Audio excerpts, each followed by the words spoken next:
to Everything Co-op, bringing you information on how cooperatives can help improve your quality of life. This show is being sponsored by the National Co-op Bank, NCB. The NCB is dedicated to strengthening communities nationwide for the delivery of banking and financial services for the nation's cooperatives, their members, and other socially responsible organizations. For more information on the power of community ownership, visit ncb.coop. That's ncb.coop. Now stay tuned for your host, Vernon Oakes. Good morning, everybody. This is Vernon Oakes. Welcome to Everything Cooperative on this beautiful Thursday morning. You know, we had a great dinner last night at the Heroes, the Cooperative Heroes. And ROC USA was key center last night. So we have some folks from ROC USA in the studio with us this morning. They're from all over the U.S., and right now in studio, we had Natividad Seafed, Colleen Preston, and Lois Paris. Good morning, everybody. Good morning. Morning. Good morning. So let's start off with, how did ROC USA get started? Natividad, you want to answer that one? For the association? Yes. In 2012, it was an idea that got kicked around, and Lois and I decided we'd jump on board with the question about how would you guys like to be an association to connect leaders nationwide together to have us a voice on the ROC USA board. And we said, okay, sure. We didn't know what we were getting ourselves into, of course, right, Lois? Right. So, Lois, why don't you tell us what is ROC USA? ROC USA is a group that started as New Hampshire Community Loan Fund, starting to get tenants to become cooperatives and own their own communities, purchase their own communities. And then it went to ROC USA from that point to go nationwide. It's been an exciting journey and has taken quite a few years, quite a few different turns. When did it start? Oh, well, let's see. In 1990, my group where I lived in Belmont tried to become a cooperative in 1990. So they were doing it back in then. I don't know if someone has a clearer date of that, but I'm sure it has, because we were, in the year 2000, the 44th cooperative in New Hampshire. Okay, now you say tenants can buy their units. So, exactly. Colleen, what kind of tenants are we talking about? In our particular case, we're talking about a community of over 55 residents, but ROC USA has all kinds of communities, family communities and retirement communities. So, okay, but what's the type of housing? Oh, manufactured housing. Manufactured housing. What we don't like the other terms that are thrown around. Can you tell us so other people for example, know what trailer park is not something that those words we never utter. Mobile home parks even, but manufactured housing. It's a wonderful resource for affordable housing. It's a great untapped inventory in the United States, and that's where we are. That's what's going on. It's a growing movement, and we're just so thrilled to be a part of it. So when I grew up in Bluefield, West Virginia, down south from you folk, they were called trailers and trailer parks. And it was always disparagingly talked about of the people that lived in it, that I didn't like it. They talked about them almost worse than they talked about blacks. And it was really sad. I didn't hear anybody get discriminated against. But now it's manufactured homes, and they can be anything, the whole realm of manufactured homes. Some of the newer ones are just beautiful homes. You would never know the difference. And but even the older ones, they're still homes. There is definitely a stigma attached to some of the language, and that's something we would like to really work towards eradicating, because that's part of our whole mission. So what used to happen, I understand, for watching the videos last night, is that people had their homes on land, and they rented the land from somebody that owned the land. So they owned their own individual home, but the land was owned by somebody else. And as regentrification happened, the value of the land would go up, and then the homeowner, the person, the landlord, would sell the land, and people then would be out of home. Is that kind of what was happening, or what is happening around the U.S.? It is what's happening. I believe the rate is at 2% a year, and it's climbing. What do you mean 2% of what? Of them closing or selling the parks. They in Minnesota, we just had a really big one recently, so I don't know if you want to talk about that just yet. Real quickly, when you say Minnesota, you had a big one. What's big? This particular community was about 126 families that were displaced due to a sale. So. Okay. No, that's the hardship. That's worse than you're saying the terminology of what used to be called is to have a home and then not have a home. Yes, sir. However that is. Okay. So who would like to answer this question? How has going co-op affected rents in your resident-owned communities? Lois. Hi. The rent in our community when we purchased the park was $280. Now it's $370.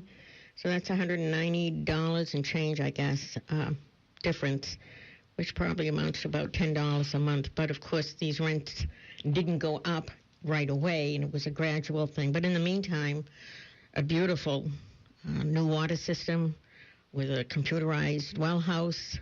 When my husband and another gentleman used to take care of the water system and meet the rats down there in the little hole that was there that they had to go down and do readings. So that was enormous. And we've put in a couple of other new wells. We've done all of the roads and just recently did a street with all new water piping and new connections to the homes themselves.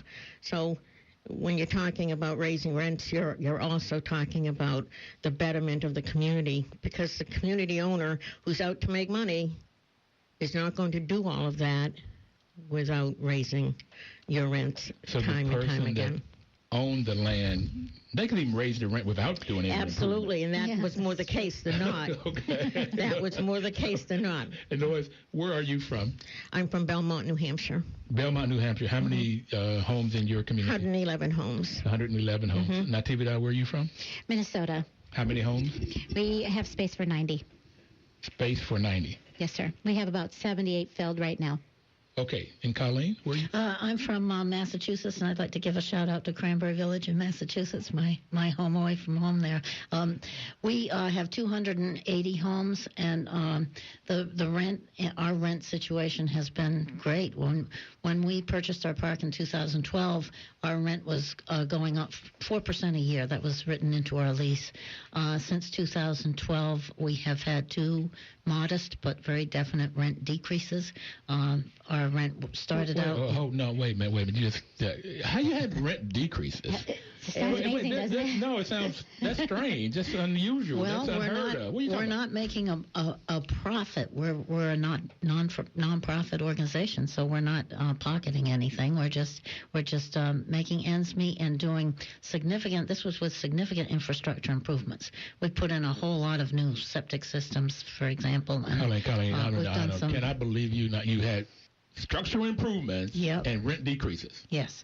So that's what this is all about. We're not, the investor owners are there to make a profit, and bless them for that. There's nothing wrong with that. But we're not. We're nonprofit. So we are, in 2012, our rent was $526 a month, and today it's $510. So it's been a very, very stabilizing... With structural improvements. With structural improvements, definitely. And we have a very healthy bank balance as well. So it's been extremely successful. You have healthy bank balance, structural improvements, rent decreases. Right. There's no downside to it. It really isn't. This is just a wonderful opportunity. And if anybody living in a manufactured housing community now has this opportunity, I would say just go for it. So I understand from the videos last night you're in, is it 27 states? Is that, I heard some 15. Number of states. 15 states. Okay, so 27 next year. Sounds good. Let's go for that. Now. And could I add something? Yes, Lois. In 7 years, our park will be completely paid for. So that'll be very nice. And will also help rents to go down at that time. So in 7 years, your park will Mortgage will be paid. Okay, I live in a co-op, a 57-unit co-op in D.C. I have a one-bedroom, 680-square-foot home. Okay, I'm empty nester. I love it. I can halfway keep it clean. My rent right now is $570. The last payment on our mortgage to the National Cooperative Bank is today. Hallelujah. Congratulations. And it goes to $388. Alfonso, our producer, my rent goes to $388. Where can you in live that? Washington, D.C., right beside the metro, where you call it a gated community. There's a patio in each one of them. So it's just, co-ops work. They do. They do. And for all of the reasons that you're talking about. But it's almost hard to believe, Colleen, that you have structural improvements, decreased rents, and a healthy bank balance, and you're able to save. Yes. Like And we plan more improvements. That's not the end of it. We have a lot of work left to be done, but, the future looks pretty bright. Natividad? I can't top her by decrease, but we have held our rent the same for the last 3 years. We, too, also did $1 million worth of infrastructure just a couple of years ago. Mm-hmm. You saw a picture of us standing in front of a big, giant mound of dirt. Yeah. That was a 10-foot hole. That's last night in the video. Yes, sir. Okay. So we did water, sewer, streets, lights, added fire hydrants, and more. Worked on some fencing over in Fridley. Revamped our loan and also got a grant for part of the sewer. So have money in the bank, keep the rent stable. Okay. And here we go. We're doing more. We're going to have a break in a minute. And when we come back, because after the next 15 minutes, we're going to have a couple other people in that talk about their communities. But, I would really like to know, you said we do this, we do that. Who is the we? So I'm going to talk about that when we come back. And do you use the values and principles of cooperativism? And a little bit about how you use those. And if I can tell from your smile, you love your communities and your life now when you have control over it. But I'd like to talk a little bit about that to see if what I see is in fact true. These smiles when you talk about rents lower, rent stays the same, flat increases, and all of those things. And then we do it. We have a say. Who the we is that say. And you don't have a landlord. Or I'm African American. We used to have slave masters. They're almost akin to landlords. And the Bible even says that, what's that thing called? Credit is a new master. And when you have people over top of you telling you what to do and how you're going to pay and when, you have no say.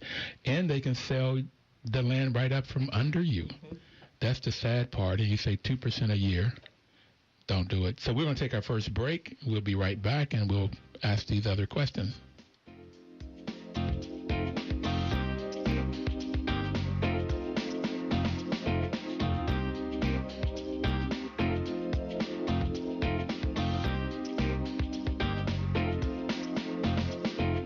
Washington, D.C.'s News Talk, 1450.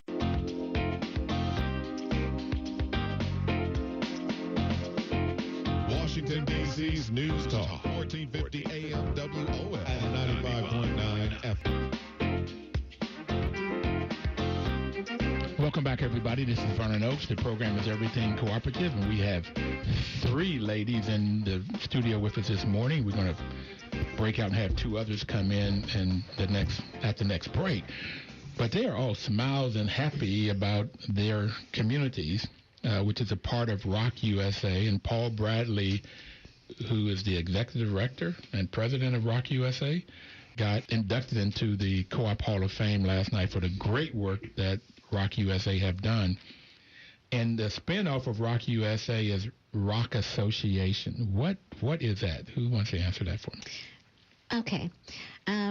Like I said, back in 2012, Paul had an idea that maybe we should have a little bit of a group pull together to be able to be a voice for all of the leaders in our ROC communities and also hold a seat on the board of directors for ROC USA. And that's how Lois and I started it and pulled that together with Paul Bradley's help.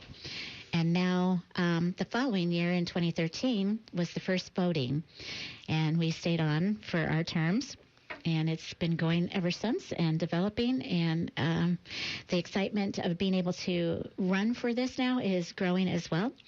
And it has given us a greater opportunity to say to the board of directors at ROC USA, here's what's going on the ground level within your communities with all your ROC leaders and your members, and let us help you understand us a little bit more, because they're not always there. They're not living in your communities. We are. So we give them the eyes and the ears to see us as we're working every day. Okay, so ROC USA helps the residents buy the land and created a cooperative. Yes. That's right. Okay. And so once this co-op forms, we got a 90-unit co-op, 110-unit co-op, and a 280-unit co-op sitting here in front of me, right? Yes, sir. Okay. So you all have bylaws? Yes, we do. House rules? Yes, we do. Okay. And the members elect the board of directors? Yes, sir. Is that right? Okay. And so is that the we you're talking about? You say we have done? There is no I in team. Okay. Or we. There's no I in we. So working together, working collectively, working cooperatively, you're able to do all of these improvements without necessarily raising the rent. You may raise it modestly, or Natividad stayed the same, and Colleen has had decreases from $526 to $510 a month. That's $16 a month decrease with $1 million of improvements. Some huge amount. Probably between $500,000 and $1 million, yeah, something like that. So we do run on cooperative principles. We run it's a democratically organized one household, one vote. We have annual meetings every year to set the budget and elect members of the board. It's run by the co-op principles, and it's been quite successful. And the ethical values, you can answer this, Lois, they said that the cooperators believe in the ethical values of honesty, openness or transparency, openness, social responsibility, and caring for one another. Correct. But I'd like to add a little something. Okay. To me, the ROC Association, whenever you hear Paul speak, you're going to hear him saying scaling. They're always looking to reach the top of the ladder, but that ladder keeps growing, and they keep meeting the demands that are needed. And the association became a product of ROC USA to give that voice to ROC USA. So whenever you hear Paul talking, you're going to hear him say we're scaling too, because it's never ending. Well, he used a number last night, I don't remember it, of how many homes, how many associations he has.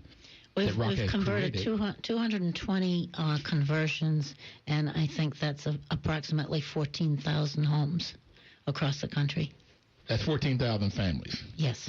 That you've affected. Right. And if there were 4 people in a family, that'd be 56,000 people. Yes, it's a lot of people, and again, it's a great untapped housing resource, an unsubsidized housing resource. There's no need for government intervention here. These are self-supporting co-ops. Oh, you say no government money? No subsidies? No subsidies. No. Y'all do it on your own? Yes. But on the other side of that is the ability as a community and owners to reach out to to USDA, because that was how we got one of our first excursions in our community for some new water pipes and our community well. So U.S. Department of Agriculture. I believe it was USDA. Yep. So we took out a small loan to have that done. So, and even in your own little communities, at least in New Hampshire, if there are grants even at the town level that you can qualify for, we've done that as well. Okay. We do this with the help of technical assistance, and I work for Cooperative Development Institute, which does a lot of technical assistance work in the New England area, and without them, it would be hard to get started. Mm-hmm. So they're with us for at least the life of the loan. So that's a great support system, and in every section of the country there's an equivalent organization like Cooperative Development Institute in New England. Okay, so when Paul talks about scaling, and they've done about 220 homes, 64,000 people affected, do you have any sense of how many manufactured home communities there are in the U.S.? You have any sense? A lot. 50,000. 50,000. 50,000 is the number we're being given now. And Just imagine that. That's a lot. Thank you, Mike. 50,000 manufactured homes, and you've done 220. So there's a lot of room for scaling. There is. There is. That's like 2% maybe? It's really a great opportunity for homeowners in these communities. It's a great opportunity for the investors that own them because they pretty much get their price. You know, they're not. This isn't a charitable act on their part. They're selling it for a profit. So and on top of that, the homeowners now own their community. They own their home. So when they go to sell their home, guess what? You have some value. Yeah. You create wealth. We have a line of people waiting to get in at this moment. I just don't have enough houses. Okay, so wait a minute. So you're telling me by doing this, you live better, you have a voice in what is done. The members elect the board of directors. The board of directors create a budget. You decide which projects you're going to do, wells or pavement or fencing or whatever. You decide this stuff. You decide, not some landlord, some master over top of you. You decide what you do. And you can lower your rents and you can create wealth because you can sell it Yes. when you leave. Wow. And they're proud. It's something to be really proud of. The people are really proud. And even when they sell their homes, we have a gentleman who's been there 42 years, just bought into a stick-built home and sold his house the same day. And they're revamping it right now because it's pretty old after 42 years. And there's just not enough housing. There's just not enough. But it's amazing. All right, my numbers here, if they're right, was 220 of 50,000 is 0.4%. That's not even 1%. So there's a lot of room. There are other resident-owned communities that are not ROC USA communities, but one of the beauties of this particular model is that homeowners only pay $100 to participate in this. So instead of buying a share for 20 or 30,000, which is common in this industry, they're only paying $100. ROC arranges financing that usually takes care of 110% of the cost. The extra 10% is for the necessary infrastructure improvements. So it is 110% loan, and it costs each individual homeowner $100. And that's a one-time fee, not monthly or yearly. It's $100. Wow. Low to get in. So you create financial wealth, social wealth, so you know how to work together and you know how to work with politicians. So you get social wealth or other organizations like the U.S. Department of Ag or other like the Cooperative Development Institute, and political wealth. Are you all much involved in elections and stuff up in your states? I got two hands raised. Yeah. What about the people that live on your property? Surprisingly, I was shocked how many people actually came to vote in our community, and I didn't care who they were voting for. I hugged them and said, I am so, so proud of you.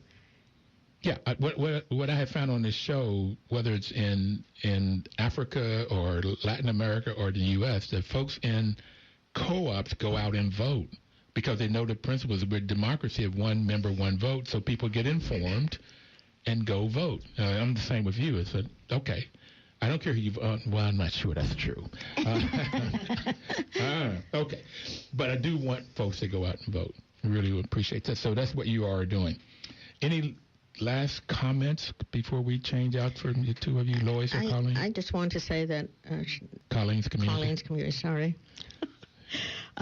Their membership fee to join their cooperative was $100. Ours was $500. But what that cooperative fee is, it's seed money when you first become a cooperative. Yeah. And when or if you sell your home, that money comes back to you. Plus anything else that you make.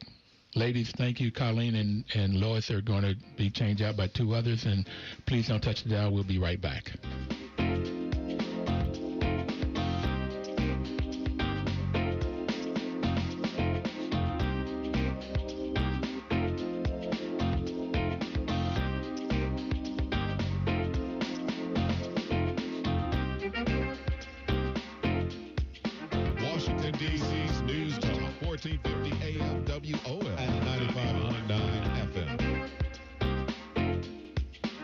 everybody. This is Vernon Oaks.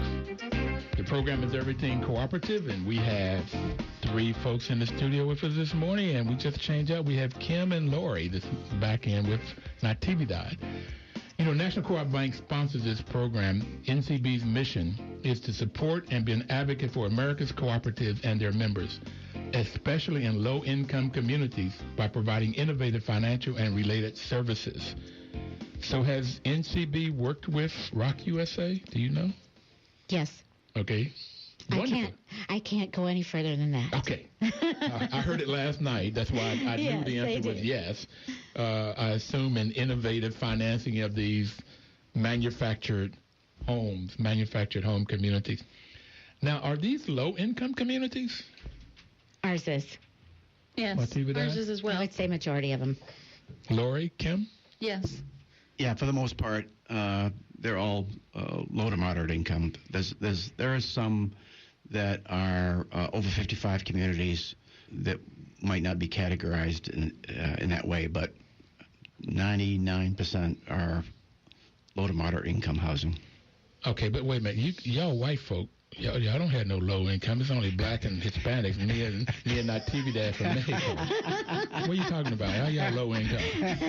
That's what I read in the paper. I mean, That's my average life. What do you do? We know the struggle. Well, I told you I grew up in Bluefield, West Virginia. On the mountaintop that we grew up, it was black and whites, and we were all po.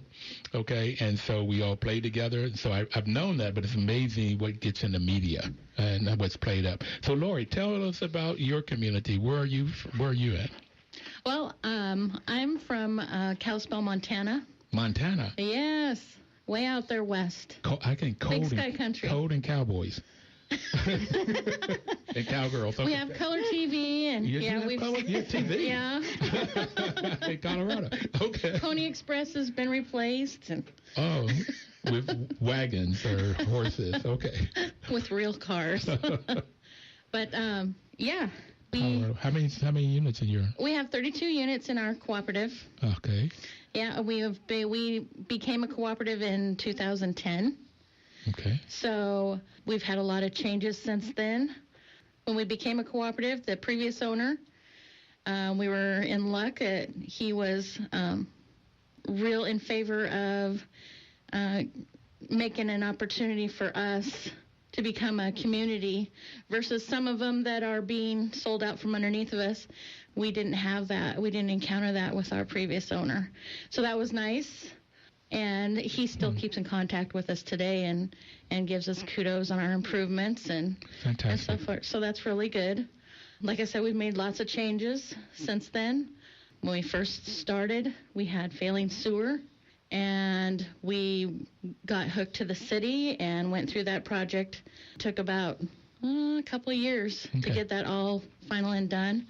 But we've since made some new roads. We've put up fences, all kinds of things, and it's changed us in that over the past 6 years. It took some time, but we're just now coming into people understanding what a cooperative community is. So what motivates you to become a co-op?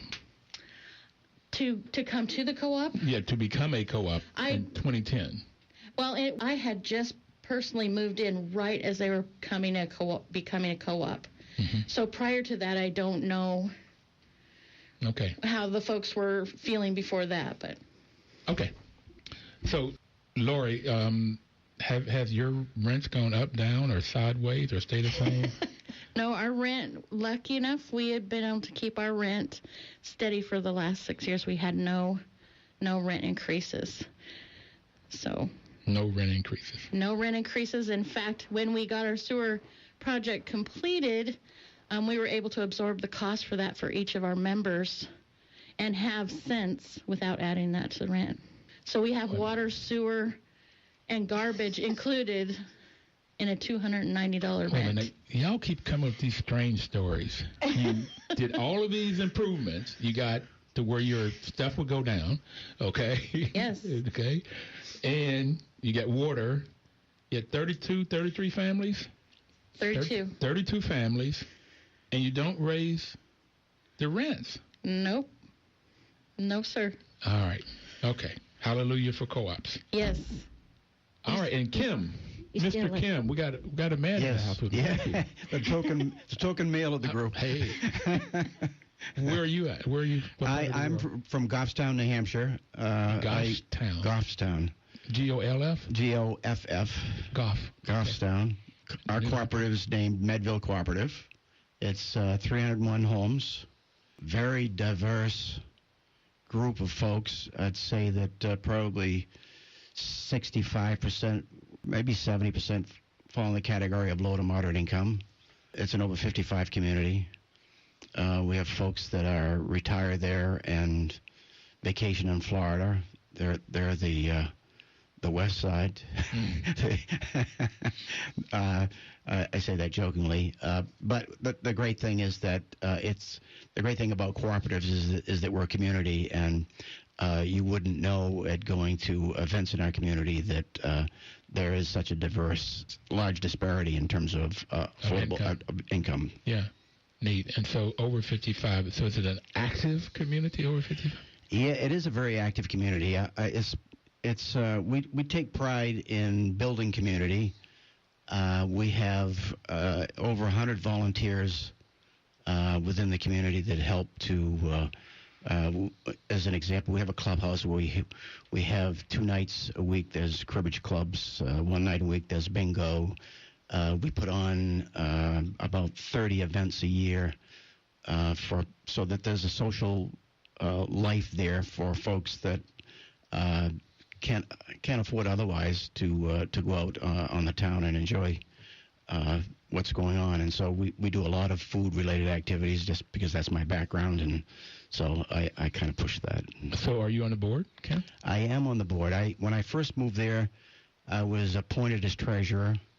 I subsequent was elected to president. Served 6 years, termed out, took my 2 years sabbatical off, back on the board. Okay, so you are either a glutton for punishment, or That's like part of what it. you're doing. Both. Okay, because being on a board has been my experience. It's almost a thankless job, It is. and it's very rewarding. It right? is rewarding, and I think it's really what you make of it. And you know, if your heart is there to help, people see that, and so there are times when it's thankless, but for the most part, I keep getting elected, so they must like me a little bit. Okay, so how long have you all been in existence, Kim, in terms of We became a cooperative in 2006. I moved in 2007. So it's been a while. We have 11 years. 11 years, going on 12, but it was very rough going in the beginning, but we got through that rough patch, and we're a very vibrant and financially well-maintained community. Vibrant and well-maintained. What's well-maintained financially, socially, community-wise, people caring for people. We have people who get to the point where they can't mow their lawn anymore, and the next door neighbor mows the lawn for them. We have, not far from me, an elderly gentleman that he's surrounded with widows, so he has a half a dozen houses that he snowblows and mows lawns as they're needed. So it's people caring for people. So I just looked at your web page. You have one home for $71,009, another one for $112,900, another one for $82,900. You like $900 at the end, $44,900. So it looks like these are what they used to call them, double wides. Yeah, I hate that term. Don't you mind? That's not Yeah, there are single wides and double wides in the community. It just means that there's 2 houses put together that are 2 parts put together that makes them twice as wide. But they're homes. A lot of the homes have been completely redone.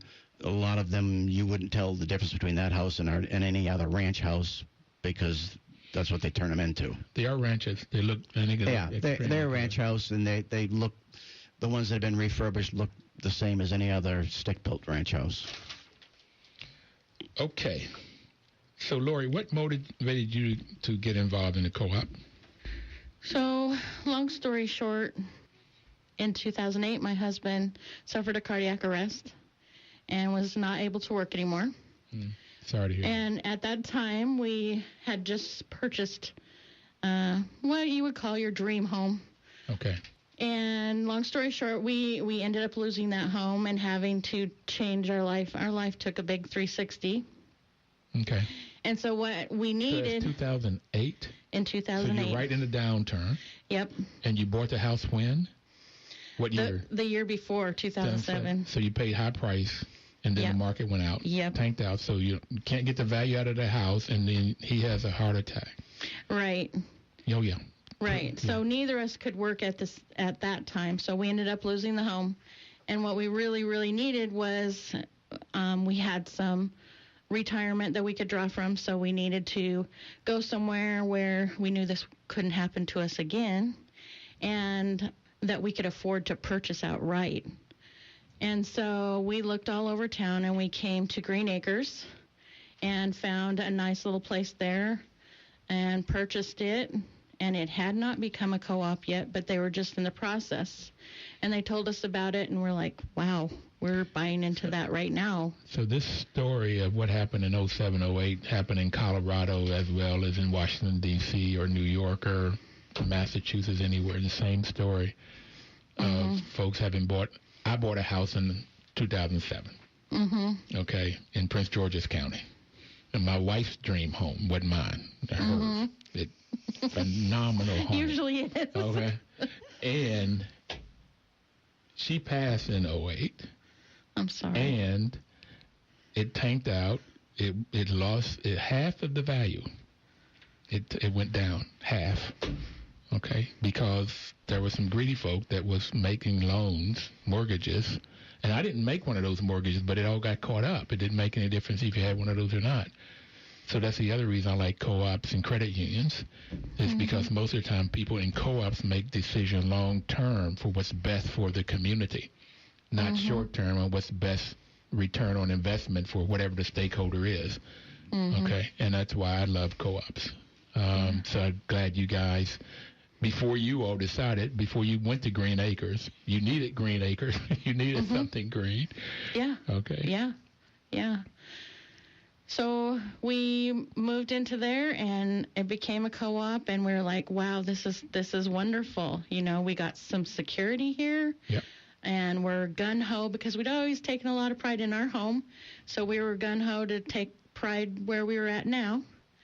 And it was a short time after that I was asked to be on the board as president. And I was very shy, very, very shy. And so I don't hear any shyness now. Right. I don't hear any shyness. But I was back then. Scarily shy, yes. Okay. So I did agree to do that, and it's been great. It's 6 years I've been the president, and it's been wonderful. It's kind of, for me, a way of, first and foremost, it's for my family. That's first and foremost what I do it for. But other than that, I love helping. It's all about the people in the community. We're going to take our last break. We'll be right back, and we'll continue this great conversation. Please don't touch that dial. Washington, D.C.'s News Talk, 1450 AM WOF and 95.9 FM. Information is power, and that's why WOL makes a great partner, because National Co-op Bank is sponsoring this program to give you information about cooperatives, so you have the power. That power only comes if you use the information. You've got to use the information in order to get the power. And we have Natividad, Kim, and Lori in the studio talking about the power that they get by being in cooperation with other people, caring for each other. So we got Kim is from New Hampshire, a 301 unit community, and Lori's out there in the West in open skies in Colorado with 32 folk in their community from Green Acres. And Kim's is called Melville, right? Medville, M-E-D-ville. Okay, so now I want to talk a little bit about what is it like working together. And Kim, you talked about liking to cook. So, Lori's from Montana. Okay, I was out there. Okay, Montana. I'm sorry, Lori. When you like to cook, what kinds of things do you all do out there as far as cooking? I like to eat. Yeah, well, one of the things that how these communities can be more successful is to create community, and creating community is creating a social atmosphere. Cooking sort of my background, so I love to cook, so I find ways to incorporate that in community. So I do, we do half a dozen breakfasts a year on a Saturday morning. We'll do a full breakfast buffet. We charge people $7. We have 12 or 15 people in our community who are under-resourced, and we'll find a way to get them a ticket so that they can go as well. But it's not unusual to see a room full of 80 people sitting at tables of 8, just having conversation and creating community, enjoying themselves. Started last year, this Friday night fish fry. I think the first one we had 40 people at, and people said, you don't have a kitchen. How are you going to cook fish? Is it going to be greasy? It can't be that good. We had 40 people sign up, and then those 40 people brought 3 people to the next one. Yeah, so we had 120. That happened to be one that Mike Bullard was at, that part of the ROC USA, and he had witnessed someone who had moved into our cooperative that morning and came that night, sitting at a table and finding 8 new friends. All right. 7 new friends, I should say. Yeah. So in any case, it creates community, it creates a social atmosphere, and who doesn't like to eat? I like this under-resourced, that term. I like that term, as opposed to poor or broke. Yeah. Yeah, under-resourced. And Natividad, you were talking about a playground. How did you create it? Why is that important? Our community is very small, and the children have to play in the street since 2011. We didn't have anywhere for them to play. And NPR came out and did a great story on us, and one of the things that I had mentioned on the story was, if there was any one thing I could do before anything ever happens to me, is made sure that the children had a playground. And the next thing I know, Paul Bradley at ROC USA said, we're going to put a push button that you can donate money to nationwide, and the first $15,000 is going to Park Plaza Cooperative to purchase a playground. And we got a playground. Our community only had to, out of pocket, spend $500 more to make sure that it happened.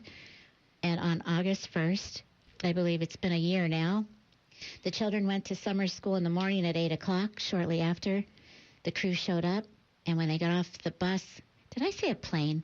They went to summer school on a bus. Okay. And when they came back at 11 o'clock and got off the bus, the playground was there.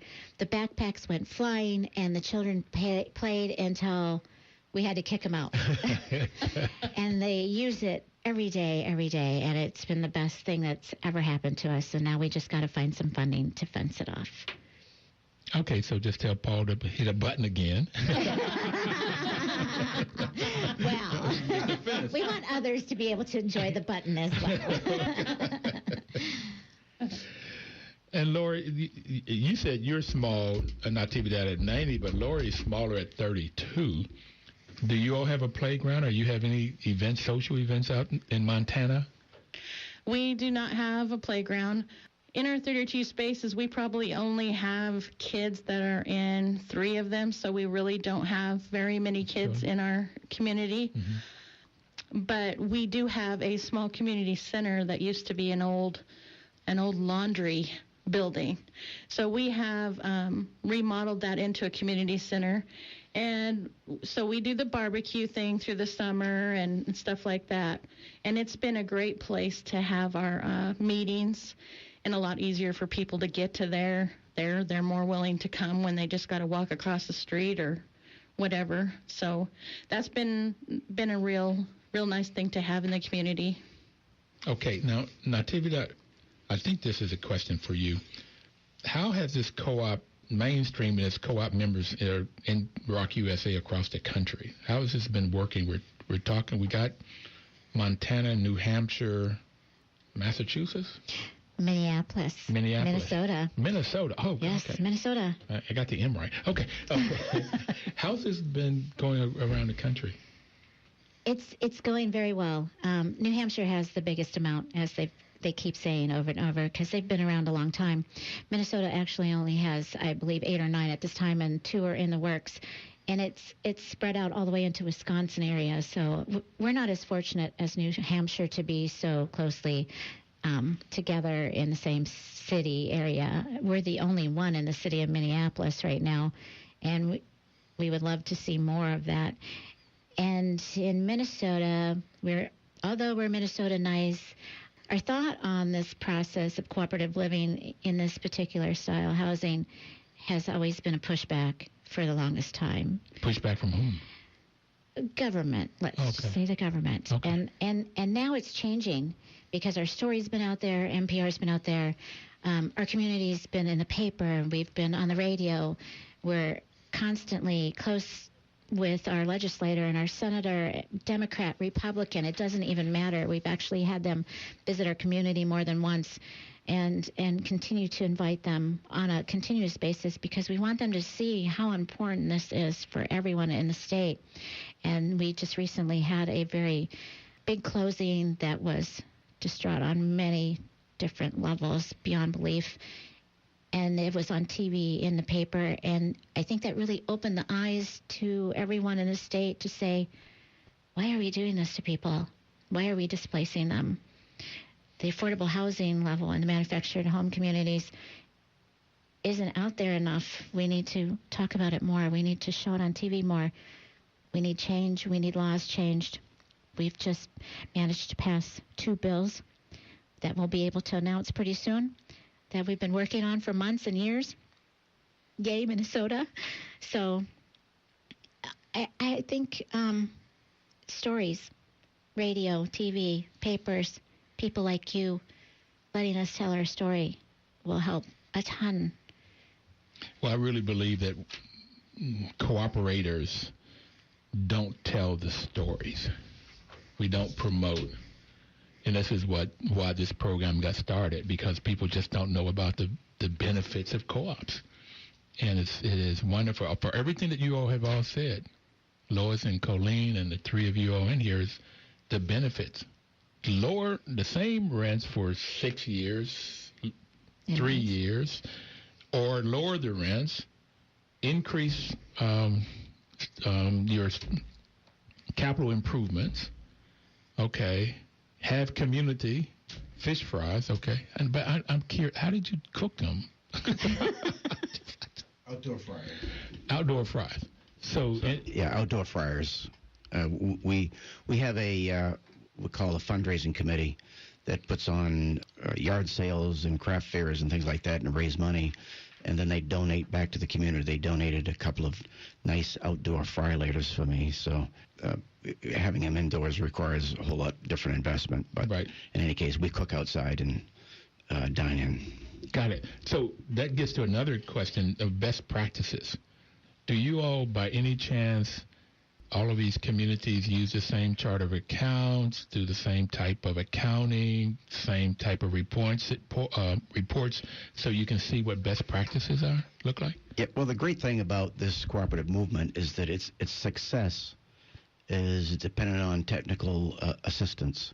That we have organizations that provide technical expertise in all of these areas, so that we're similar in a lot of ways in terms of how we account for our finances and the like. So where we use different accountants and but we still have pretty much very similar chart of accounts and expenditures and saving for capital improvements and that sort of thing. So it's pretty similar in that respect.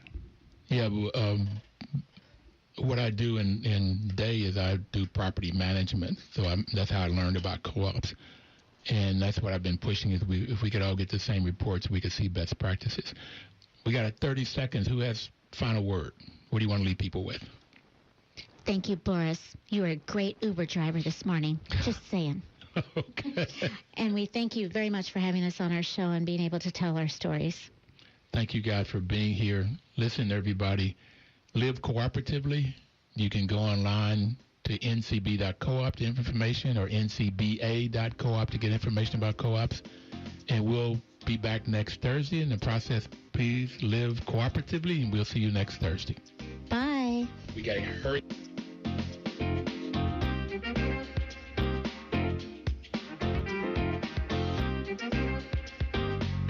Washington, D.C.'s News Talk, 1450 AM WOS and 95.9 FM.